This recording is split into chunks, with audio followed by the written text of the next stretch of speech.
TfL ഇപ്പോൾ ഏകദേശം 200 പുതിയ ഇലക്ട്രിക് ബസ്സുകൾ കൂടി നിരത്തിലിറക്കി അവരുടെ സീറോ എമിഷൻ ടാർഗറ്റിലേക്ക് ഒരു വലിയ സ്റ്റെപ്പ് കൂടി വെച്ചിരിക്കുകയാണ്.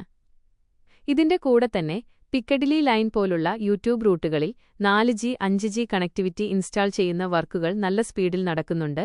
അതുകൊണ്ട് ഇനി അണ്ടർഗ്രൗണ്ട് യാത്രകളിലും റേഞ്ച് കട്ടാവാതെ ഇന്റർനെറ്റ് യൂസ് ചെയ്യാൻ പറ്റും. കാലാവസ്ഥയുടെ കാര്യം പറയുകയാണെങ്കിൽ ശരിക്കും ഒരു സ്പ്രിംഗ് ഫീൽ കിട്ടിത്തുടങ്ങിയിട്ടുണ്ട്. ലണ്ടൻ സൈഡിലൊക്കെ ടെമ്പറേച്ചർ 10 ഡിഗ്രിയിൽ നിന്നും ഏകദേശം 18 ഡിഗ്രി സെൽഷ്യസ് വരെ ഇന്ന് ഷൂട്ടപ്പ് ചെയ്യാൻ ചാൻസുണ്ട്. നോർത്ത് ഭാഗങ്ങളിൽ പോലും 14 മുതൽ 16 ഡിഗ്രി വരെ ചൂട് കിട്ടുന്നുണ്ട്. ഇത് നോർമൽ ആവറേജ് ടെമ്പറേച്ചറിനേക്കാൾ ഒരു 5 ഡിഗ്രിയൊക്കെ കൂടുതലാണ്. അതുകൊണ്ട് കുറച്ച് ദിവസമായി ഉണ്ടായിരുന്ന ആ ഒരു ചില്ലി ഫീൽ മാറി നല്ല തെളിഞ്ഞ വെയിൽ കിട്ടുന്ന ഒരു ദിവസമാണ് ഇന്ന്.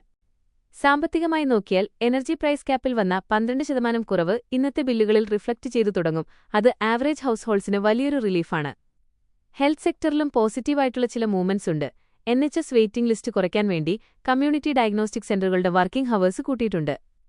ഇത് സ്കാനിങ്ങിനും മറ്റും വെയിറ്റ് ചെയ്യുന്ന പേഷ്യൻസിന് വലിയൊരു ഹെൽപ്പാകും.